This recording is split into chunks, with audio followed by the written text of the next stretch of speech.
It's being called a major win by Seattle's LGBTQ+ community.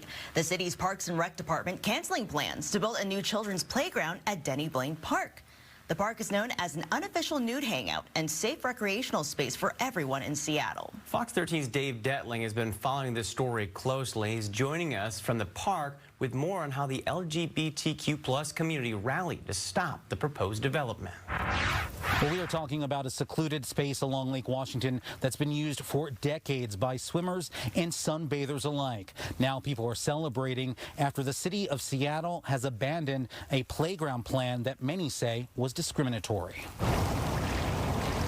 Denny Blaine, it's just the best. For swimmer McKay Gordon, it's a really sweet, easy to get to spot. Being able to take daily swims in the water off Denny Blaine Park means a lot. It was introduced to me by a friend as a site of basically queerness and LGBT, a little enclave. And as of Friday, that safe space will remain as it has for decades past.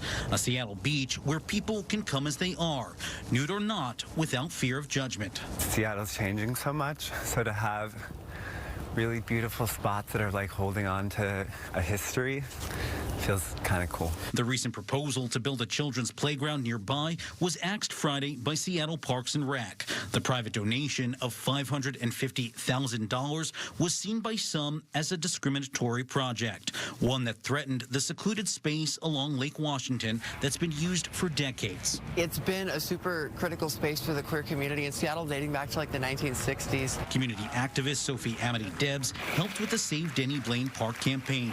Community members collecting more than 9,000 signatures petitioning the city's playground plans. LGBTQ friendly and clothing optional. Earlier this week, they made their voices heard at a community meeting with the city.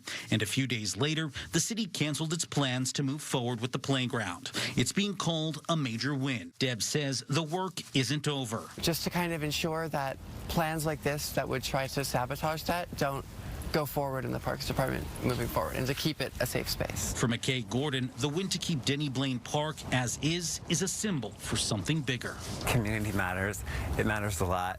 Marginalized community matters, and having safe spaces for people to be free and be who they are matters.